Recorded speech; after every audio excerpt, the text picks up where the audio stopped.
সোনা মেয়ে আমার, ভগবান তোর মঙ্গল করুক। ভগবান আমার কি করবে আমি জানি না মা, কিন্তু ওই নবাব বসু ঠাকুরকে আমি কোনোদিনও ক্ষমা করব না। নন্দিনী, ও তোর মা, আমার জন্য যতটুকু মানুষ আমাকে নিজের করে নিয়েছে, কাছের করে নিয়েছে, আমি তাদের জন্য আমার সাধ্য মতো করব মা। কিন্তু আমার আমার অ্যাম্বিশন, আমার স্বপ্ন সব কিছু শেষ হয়ে গেছে শুধুমাত্র ওই একজনের জন্য। আমি তোমাদের তোমাদের দায়িত্ব পালন করতে পারিনি শুধুমাত্র ওই একজনের জন্য। সবকিছুর সময় আছে মা,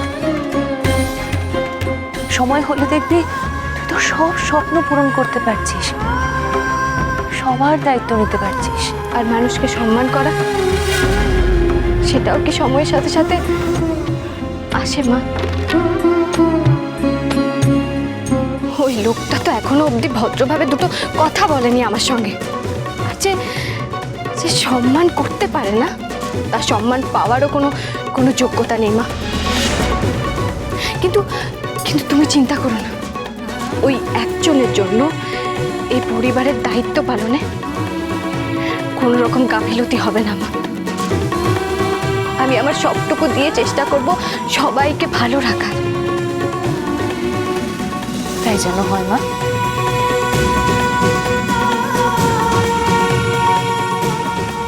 আসি।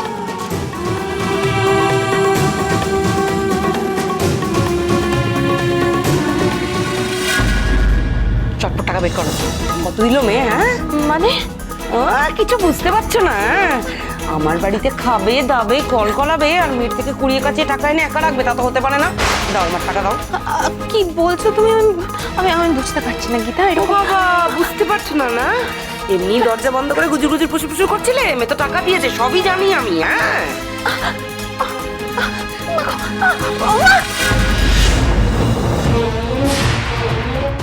আমার মায়ের হাত ছাড়ো কাকিমা।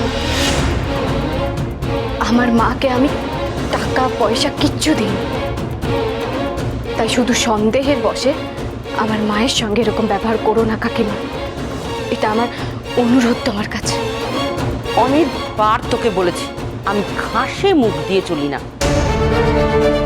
মা মেয়ের দরজা বন্ধ করে কি গুজুর গুজুর ফুসু ফুসু করছিলি? গীতা, তোমার তো থামার নাম নেই।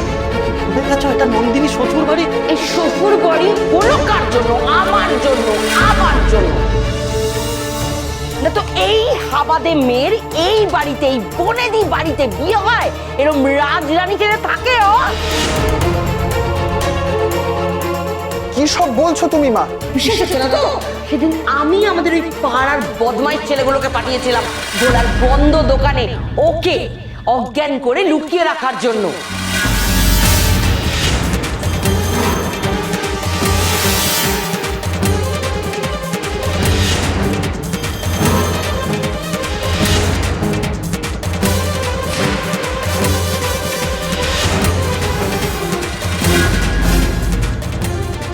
সাথে নেই পাতে নেই, কোত্থেকে এই নবাব এসে ওখানে জুড়েছে, সেজন্য তো দুজনকে জুড়ে আমি কেচ্ছা করে দিলাম।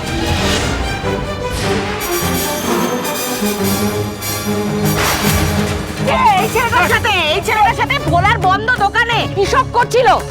ও বাবা, ও জিনিস আমি মুখে আনতে পারবো না। নইলে নন্দিনী পারতো নাকি এই বড় বাড়ির রাজরানী হয়ে থাকতে? এই বাড়ির বউ হওয়ার যোগ্যতা আছে?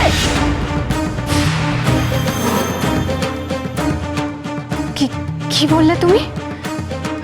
সবটা তোমার ষড়যন্ত্র? ষড়যন্ত্র কি রে? আমি তোর কপাল খুলে দিয়েছি বল। আমার জন্য হয়েছে তোর এই বারবারন্ত। আমারও টাকার ভাগ চাই। হ্যাঁ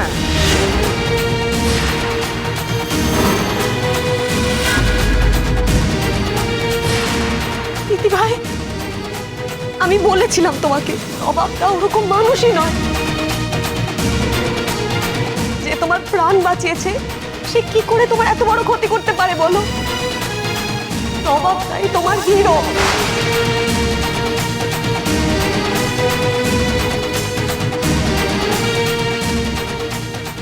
এরে আপনাকে গলিতে টেনে নিয়ে যাচ্ছিল বলে আমি গেছিলাম আপনাকে বাঁচাতে।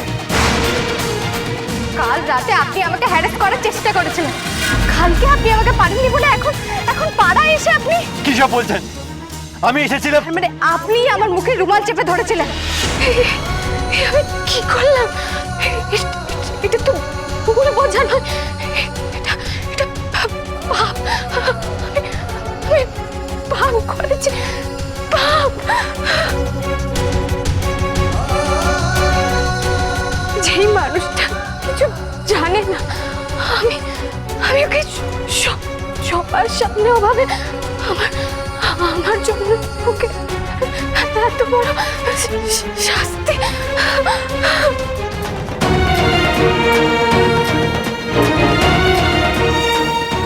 কি আমার বউ সে যে দাঁড়িয়ে আছে তাতে তোমার এত আনন্দ হচ্ছে? তোমার এটা মনে হচ্ছে না যে এটা করে কি আমার স্বপ্ন, আমার ক্যারিয়ার সব শেষ করে দিল? এই এইসব নাটক ফাটক অনেক হয়েছে, এগুলো শেষ করো এবার। চলো এই রান্না বান্না থেকে নিয়ে বাড়ি চলো, চলো চলো চলো, যেতে হবে, বাড়ি যেতে হবে। নাটকটা তো তুমি শুরু করেছিলে গীতা। শান্তি আমাদের অপমান করেছিল, তোমার গায়ে জ্বালা ধরেছিল, আর সেই অপমানের প্রতিশোধ নিতে তুমি দিনের পর দিন একটার পর একটা অন্যায় করে গেছো। আমি কিছু বলতে পারিনি, কিন্তু আজ সবটা জানার পর যদি তোমার এই পাপের শাস্তি না হয়, তাহলে আমি তো নিজেকে কখনো ক্ষমা করতে পারবো না। শাস্তি মানে কি করবে তুমি?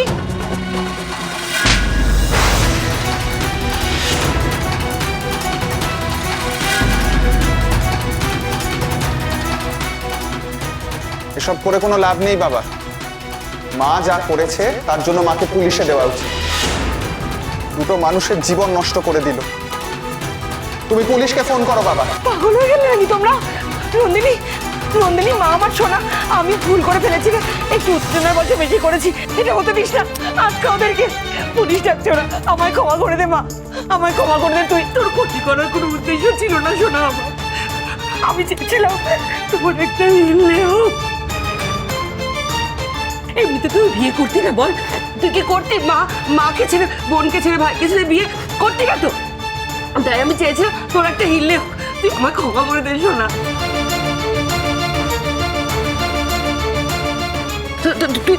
তুই আমাকে ক্ষমা করে দিয়েছিস মা আমার সোনা, তুই আমায় ক্ষমা করেছিস তো বাবু। দেখ আমি যা করেছি তোর সাপে বড় হয়েছে তো বল। এই এত বড় বাড়ির বউ হয়েছিস তুই, ভালো করেছি না? আমি যার বউ হয়েছি আমি, সে আমাকে ঘৃণা করে কাকিমা। বারবার বলেছিলেন যে মিথ্যে কথা বলে আমি ওনার জীবনটা শেষ করে দিয়েছি। সত্যি সত্যি তো আমি তাই করেছি। আমাকে কে ক্ষমা করবে? একজন মানুষ কোনো অন্যায় করেনি, আমি তার দিকেই আঙুল তুলেছি, তাকে তাকে দোষী বলেছি সবার সামনে। এখন এখন তো দোষী হলাম আমি। এর পাপের কি কোনো ক্ষমা হয়? হ্যাঁ, হয় না, কোনো ক্ষমা হয় না। হাজার হাজার ক্ষমা আমার এই পাপকে ঢাকতে পারবে না। তুমি নবাবদাকে পুরো সত্যিটা বলে দাও দিদি ভাই।